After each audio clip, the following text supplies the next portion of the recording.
The Chief of Staff is an integral part of the senior administration and serves in the supervisory role along with Chief Administrative Officer Brian Hughes over the city's department heads and acts as an advisor to Mayor Curry. Over the summer, Jordan served in a key role to secure the 2020 Republican National Convention coming to the city. Unfortunately, the convention was recently canceled. This energetic and enthusiastic Eagle Scout won recognition as a under 30 Florida political rising star from Florida politics in 2016. He currently lives in the Murray Hill area with his wife Stephanie and their 3 daughters. Rumor has it that if Jordan has a passion for craft beers, and if he wasn't in politics, he would be a brewmaster of all things craft beer. Please join me in welcoming Jordan to the Rotary Club of South Jacksonville. Jordan. Thank you. Thank you, sir, for that very kind introduction and the beer reminder of my past. Thank you again for the opportunity to present to you guys today. Mayor Curry asked me to extend his regards to his fellow South Jax Rotary members and his regret for not being able to participate today. Thank you, President Ranny and Bill, for the invitation. Look, I just want to jump into kind of what we've dealt with over the past few months related to the virus, attempting to still drive economic development in Jacksonville and deal with the various issues. So I'll jump right in. So 2020 has obviously been a very eventful year in Jacksonville, the nation, and the world as we continue to face the continuing threat of COVID-19. This time last year, every projection indicated that Jacksonville would continue to experience record levels of economic growth. COVID-19 obviously has brought forward a different set of challenges and possibilities, but Jacksonville's been vigilant. We've been ahead of most of the cities in Florida and a lot of the big cities around the country by way of recovery. As with every challenge, what always shines through for Jacksonville is a city of strong people that overcome adversity. After weeks of monitoring the progress of the virus in other parts of the world, you may recall the mayor declared a state of emergency for Duval County on March 13th. God, that seems like a year ago. After that was in light of our very first positive case of COVID-19 in Duval County, March 13th. With that declaration, Mayor Curry took immediate action to suspend public gatherings and city facilities. We closed libraries, we closed the zoo, we closed public parks, all to ensure that our healthcare system was not overwhelmed and that the fewest number of people in Duval County were placed at risk. Under the advice of medical professionals on March 15th, just 2 days later, the mayor put capacity restrictions for public places, limited sale of alcohol by time, and with additional executive orders, the mayor closed area beaches on March 20th, just a week after the state of emergency, instituting a work-at-home policy on March 23rd, and implemented hotel and lodging and travel restrictions on March 30th. If you recall how fast this virus developed, I know that seems like an incredibly tight timeline that from March 13th to March 30th, we had done all this, but the virus evolved so quickly around our country and so quickly around our state. Those actions were not only necessary to protect our people, but looking back, quite prudent and protected Jacksonville from some of the overwhelming scenarios we've seen in other cities around Florida. And these decisions weren't easy ones. The mayor knew that many in our community would suffer economically and otherwise from closures and restrictions. These actions, though, being painful and difficult, were advised by medical professionals to be critical to saving lives, flattening the curve, and reduce the impact of the virus on our healthcare system, and to prevent devastation that we saw in countries like Italy earlier this year. But many of you probably understand, Mayor Curry was a former small business owner, and we were fully aware of the negative economic shutdown and the pain it's caused countless families in Jacksonville and around our state, around our country, and it's been devastating to watch. So the first thing we do is if you're gonna impose government regulations related to a virus, while necessary, government has a role to facilitate some sort of economic relief. So at the same time we were implementing those regulations, we aggressively pursued $160 million in federal CARES Act funding Jacksonville, because of its strategic location on the political spectrum, the mayor's relationships that extend to Washington, D.C. and to the White House, we were able to get a direct line item in the CARES Act, and it was $160 million of federal funds that we could bring here and help to relieve small businesses. You probably recall or heard about our program with the ViStar Credit Union, very unique partnership. The city set up a small business program to help local companies stay in business and keep our citizens on payroll. ViStar provided over $40 million in approved credit lines to small businesses, with the city paying interest and principal amounts if businesses would keep their employees for a year. We enacted this program in April, much sooner than other programs in Florida. So literally less than 2 weeks after we shut the city down, your government moved to help partner with a private bank to start issuing loans to keep people on payroll. You'll also read that part of the $160 million CARES Act that we secured from DC, $20 million of it went to grants to aid small businesses, nonprofits around Jacksonville. Some of those were the zoo, the symphony, Florida Theater, nonprofits located all over our city that were doing great work during the pandemic. That program's now been expanded to 24. There are over 170 entities that have received that funding. By way of economic development, you look at the one piece of our economy that a couple months ago continued to thrive even during a pandemic was construction and development, which has been the most important part of Jacksonville's fabric for the last few years. It's everything we invest in is related to economic development. So we took part of the CARES Act funding, we put $20 million to provide relief to businesses and entities who rent space from the city.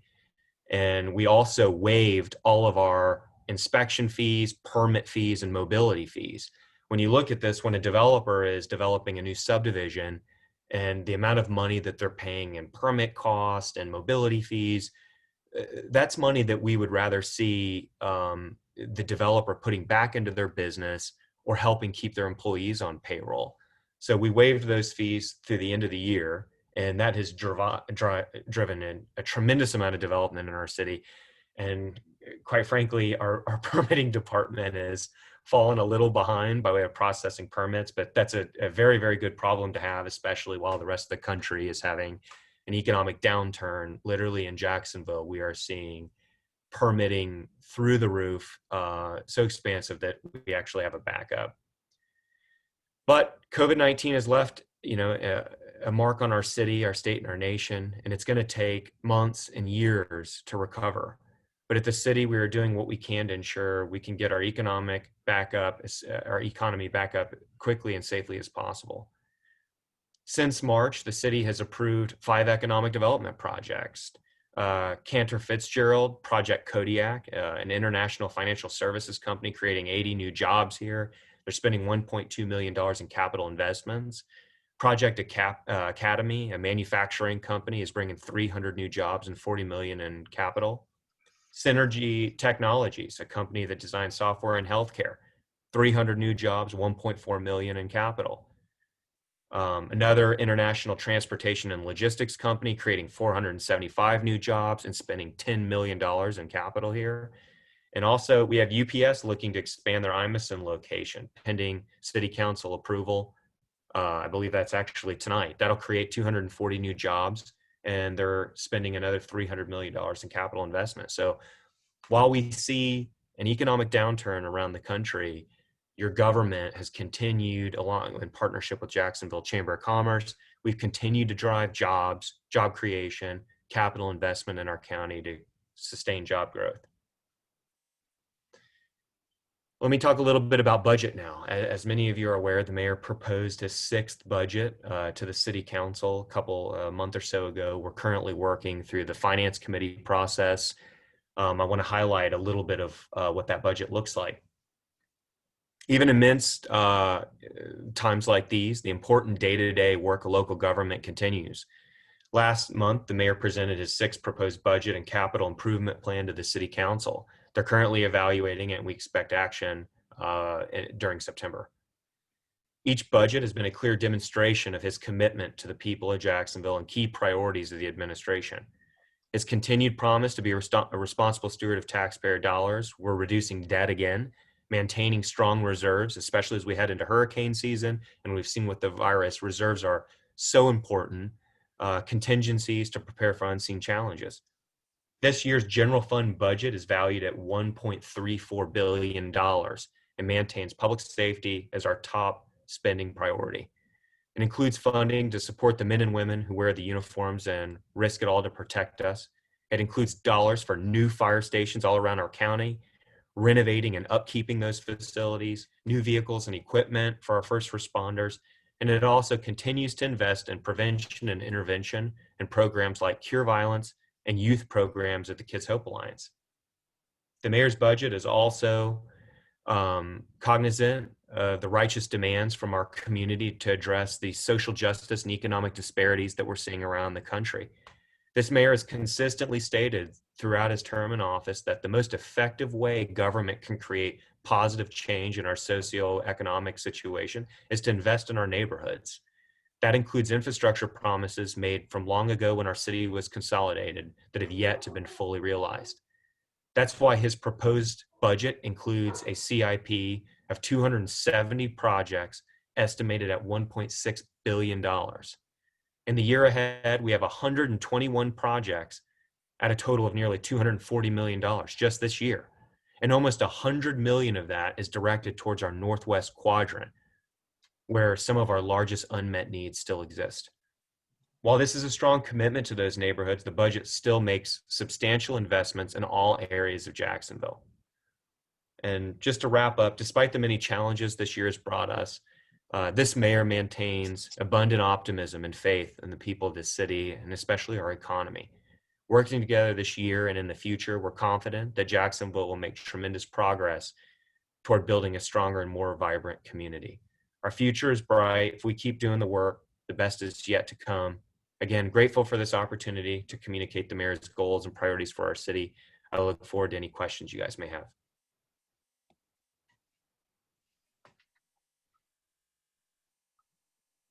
Please tell me I wasn't on mute the entire time.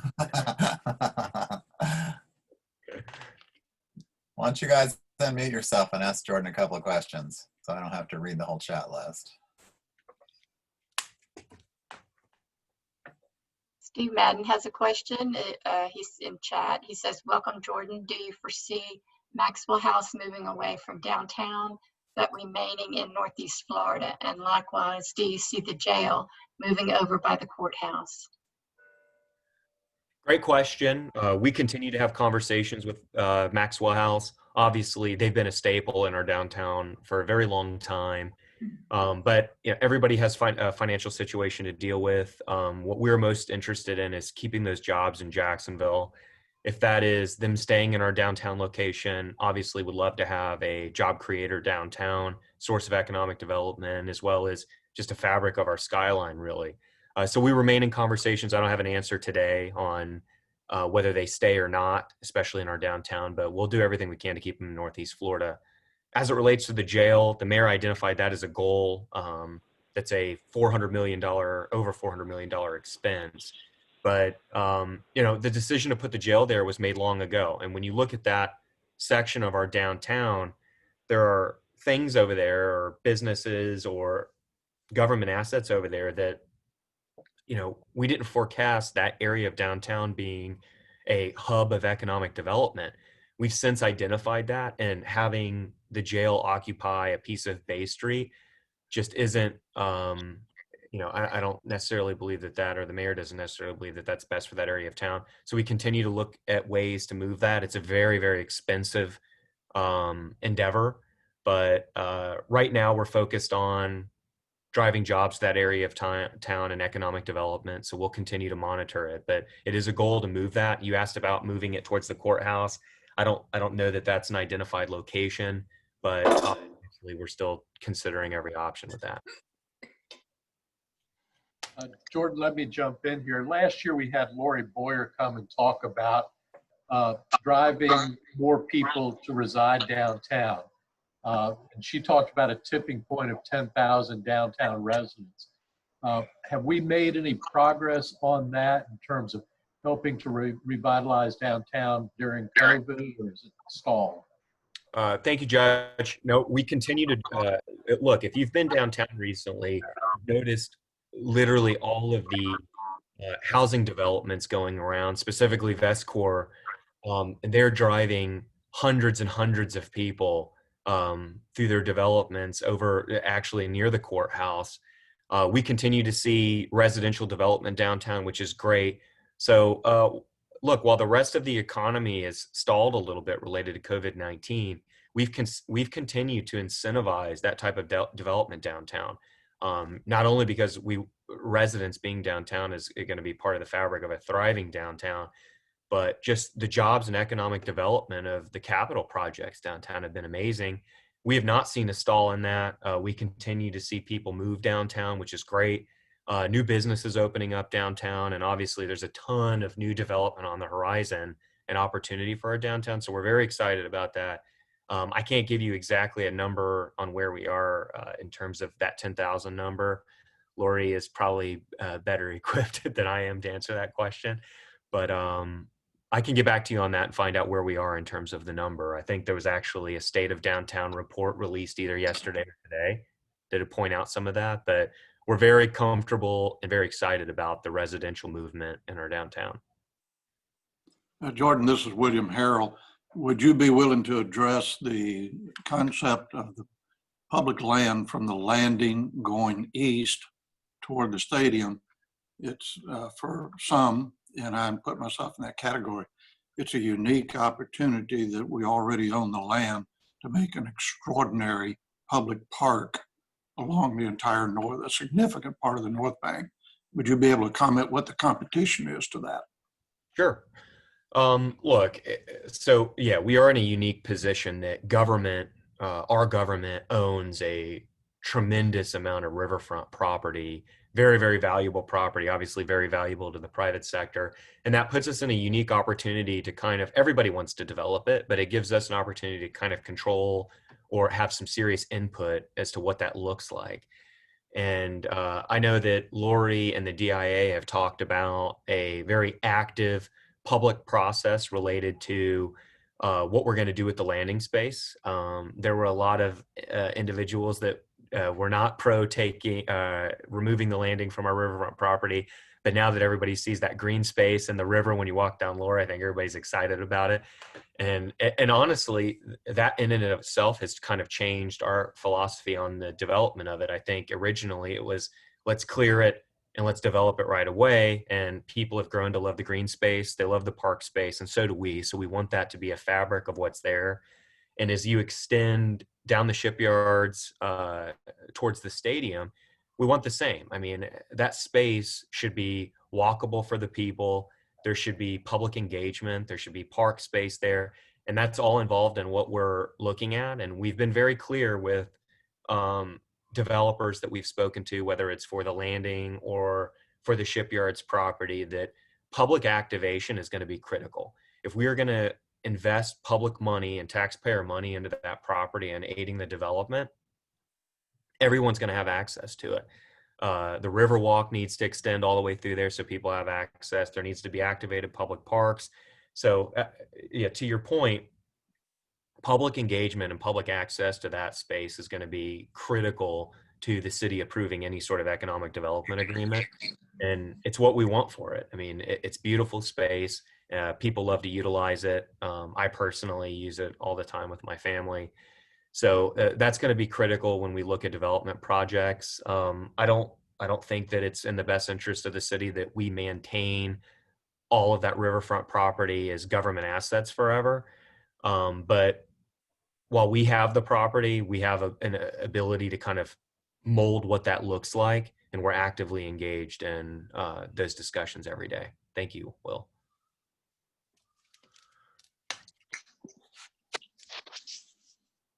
Dinkins Grange wants to know, can you expand on what we should expect to see happen in Northwest Jacksonville? Sure. So when you look at the promises made of consolidation, promises were made related to infrastructure in that area. And we discuss it every year, and every year we do chip away at what those promises look like. I mean, basic infrastructure needs like curb and gutter, drainage systems. I mean, those areas of town, when when my neighborhood, when I get a significant amount of rain, I don't see large scale flooding. And it's because my neighborhood has curb and gutter, and there are still many areas of our town, specifically Northwest Jacksonville, that just don't have that. And it takes a commitment to your spending priorities. When you look at the capital improvement plan that we rolled out this year, it's a $230 million plan. When we came into office, I think former council member Anderson's on this call, and he got to experience what it looked like when we had a very, very small capital improvement plan. And when we came into office and we worked with then Council President Anderson, we developed real CIPs, or capital improvement plans. We went from having virtually no capital spending to $160 million capital plan. This year, we're over $230 million. And when you make those types of investments, it comes down to priorities. And the priority of this administration is this year, we're going to spend over 50% of that in the Northwest Quadrant. And those are heavy, heavy drainage spending projects. So to stop the flooding and destruction of people's homes over there, and eliminating their roadways for weeks out of the year, that kind of stuff is just, that can't happen in a city like ours. So much of us have beautiful neighborhoods where we don't worry about those things. Everybody needs to have that. Sidewalks are another thing. I have in my neighborhood. Most cities have them, or most of our neighborhoods have them. And areas of our town don't have sidewalks, and there are pedestrian fatality issues in those neighborhoods. So it's a priority of spending this year. So infrastructure is the biggest spend for Northwest Quadrant. Again, 50% of our entire capital improvement plan are just in that area.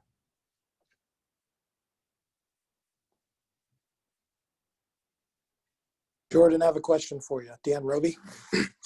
Okay. Wonderful presentation. Thanks for sharing some of your time with us. The Berkman Plaza. I've been here 12 years now, and that still looks the same. I'm really hoping there's movement on that soon, because that is a particularly important part of our skyline. You can see it. You see the beautiful, I guess it's Berkman 1.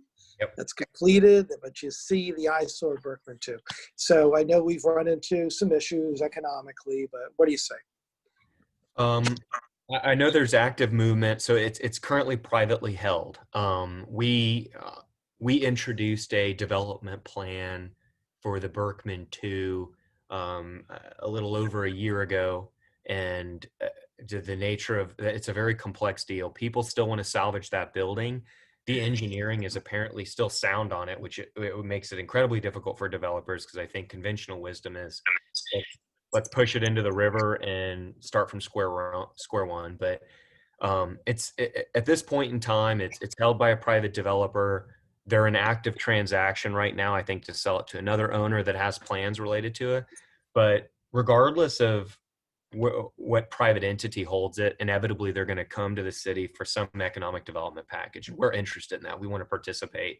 So that's going to give us a little ability, just like Lot J, the shipyards, and the landing site, to be actively involved in what goes there. The last developer proposed a high-end hotel and resort. We have heard ideas of permanent residential properties, more condos, everything that we're supportive of.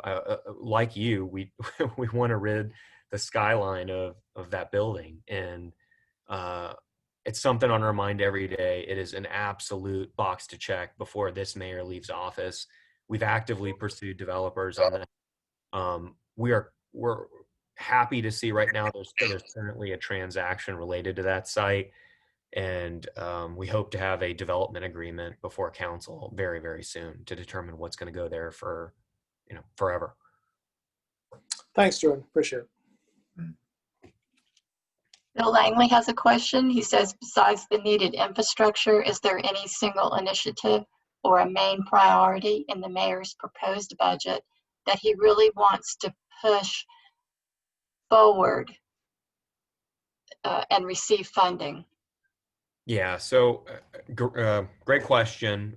When you look at our philosophy on it, when you look at the socioeconomic challenges that we're seeing around the nation and the unrest that we see, um, there's the main piece that government can play in something like that is investment in your neighborhood.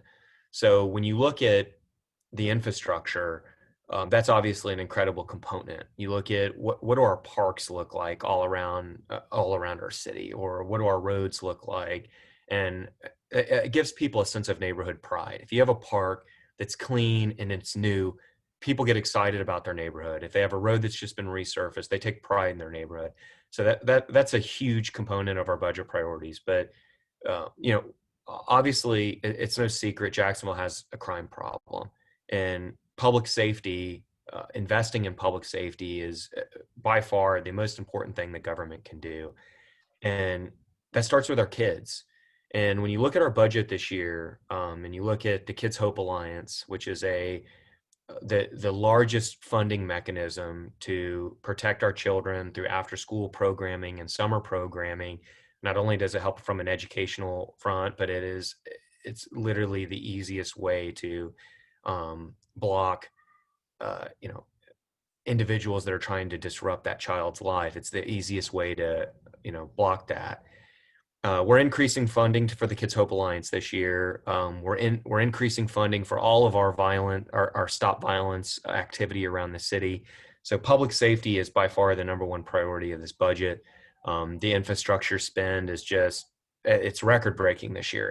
And the thought behind that's twofold. Not only is it, we need to fix broken promises from consolidation and bring various areas of our city up to speed, but it's also a job creator. I mean, there are contractors around our city that are going to directly benefit from this spend. And so the job creation from that, you have small businesses getting the stimulus of a huge government spend related to our infrastructure, but you also have a renewed sense of neighborhood pride that we're looking to accomplish too. Dean Scott has a question. When discussing infrastructure, you have omitted mention of public schools. Can you discuss how the city will help maintain and improve our massive and aging public school infrastructure? Sure. So as many of you are aware, you guys have something on your ballot coming in November that is a half-cent sales tax being levied on the taxpayers of Duval County. That is a direct infrastructure spend on our public schools. So yes, look, the mayor's kids attend public schools. My kids will attend public schools once they're of age. And we can't have decrepit public schools around Duval County. And some of them, unfortunately, are that way. And it does require a massive infrastructure spend related to it. So you have that tax coming this fall. I encourage you to educate yourself on it. There's a long list of needs related to very, very basic infrastructure in our public schools. The mayor's supportive of it. We passed the legislation a couple months ago. I know we're in a pandemic and times are hard, and everybody's monitoring their pocketbooks around Duval County, but we encourage people to look at Duval County Public Schools plan related to the infrastructure spend. They've identified what schools, what the infrastructure need is of the school, and it touches literally every area of our county. This includes both traditional public schools as well as public charter schools. So literally all the needs will be met by this. I encourage people to look at that. The list is quite expansive, and it's very expensive that just, I guess, a typical capital improvement plan from the DCPS can't cover that need every single year. The maintenance level, we're a vastly growing county, and keeping up with schools and building new schools is incredibly challenging in this environment. Lisa Marie Winston says, I got a question, Patty, if I might. What's happening with the district? Yeah, thank you, Bill. So the district right now, they're in engineering and design phase related to that. If you recall, I think it was some year and a half ago, we approved legislation related to public investment in that. Like any public investment strategy, if taxpayer dollars are going towards a development project, it's by and large back-end public incentive. So if no development happens, taxpayers aren't getting fleeced by it. They're actively pursuing it. Obviously, the state of the economy related to hiring work, all of that is a much higher cost right now, but they're still actively designing and engineering the project. I know their development board meets every single month, and we're confident that project's moving forward. Hey, Jordan, this is Lisa Marie. Back to the question, kind of a follow-on to the schools tax. As you may recall, Mayor Payton had put something during his tenure in place, and the money ended up getting diverted for other use. So and first of all, I'm in support of making sure that we maintain our schools. They're in serious need, some of our magnet schools, serious need of some upgrades and infrastructure. But with that, what is to prevent the same thing happening with this? Sure.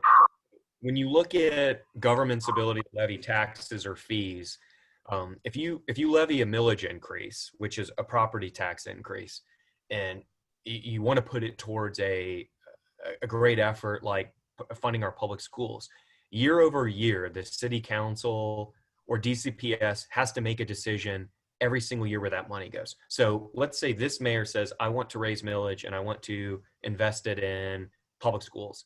Every single year we have to convince the city council to do that. It's never locked in.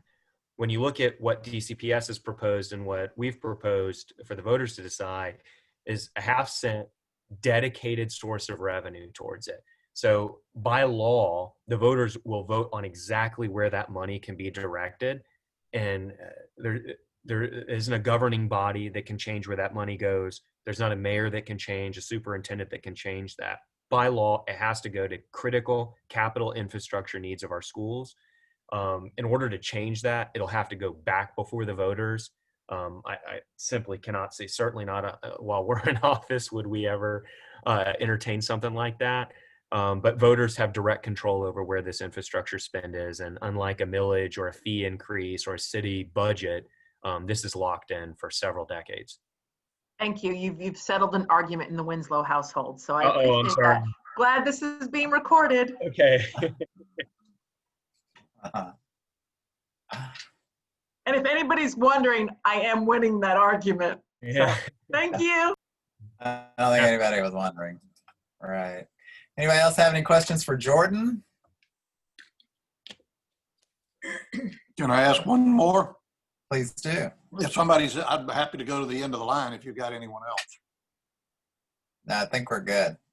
Bill piped up. We were going to catch up, but it's all yours, William. Jordan, would you give us an update with the results of the JEA staying private, no sale, no giant chunk of capital coming in? Can you give us an update on the pension fund future based on what the current and the near-term city budget is going to have to kick in as we gradually wind that fund down before the other tax revenue starts helping? Sure. How big of a drain is that now? Here's how I'll start that. It is not near as big as a problem as it would have been had the voters not done what they did a couple of years ago related to pension reform. That's given us an ability to kind of understand and forecast. We have a direct payment on how we're going to pay down that pension fund liability. So it's given us the ability right now to re-amortize and shrink our strain on budgets. It's still an active strain. I mean, people are in the pension system right now. It's costing taxpayers a lot of money. But look, people took jobs with an understanding that that's what their pension looked like. Those obligations have to be met. We have to pay for them. It's still significant. I'll say this, we have a $1.3 billion budget. When we came into office and we were forecasting what that looked like over time, that unfunded liability in year 5, year 6 of our term, which would be right now, we would be spending, north of $300 million on pension liability. And I talked about our CIP bill, our CIP funding being over $200 million. We would have a non-existent CIP right now if we had not approved pension reform. So that's in a very healthy place. Every single year, city council, the mayor's office, we review what our contribution looks like, what our percentages look like on what we need to be kicking in. That's been flat since pension reform. So we've been pretty accurate in terms of projecting what we need to kick in and what tax revenues are looking like going out on those years. So we're very confident in the health of the fund. We don't see any issues coming back before the city council related to that. I think we've put that to bed. You touched a little bit on JEA related to potentially using funds related to that to pay off our pension debt. The mayor talked about a couple of things. If JEA were ever to privatize, and correct, that's been put to bed at this point, and you look at proceeds and the opportunity to become a debt-free city, which is what the mayor's a former CPA. It may not be the most exciting thing to the voters, but he got pretty jazzed up about being one of the only debt-free cities in the country. That essentially, that would have been financially advantageous to the city, but by no means were we financially banking on that to happen. Had that happen, we would have had opportunity related to redirecting taxes, redirecting how much money we're putting into various debts and debt service around the city budget. But we don't have that opportunity, but we're still in an impeccable financial position for the future. Very confident in that. And that'll be, many administrations after us will benefit from pension reform. It was an incredible political undertaking.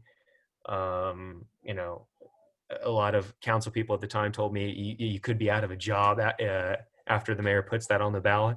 But look, voters did the right thing. We're taking care of our obligations and very, very comfortable with where pension is right now. Great. Anybody else? Where's Greg Anderson? I know he's on this call. Greg doesn't have any questions for you, Jordan. Okay. He knows it all. Right. All right, then. Thanks, Jordan. I think you did a great job. Thanks for taking so much time and handling everyone's questions. And let's see, can we see that? Look, yeah. So we'll be making a contribution in your honor to the Rotary Foundation to end polio. Thanks very much for that. Yeah, that's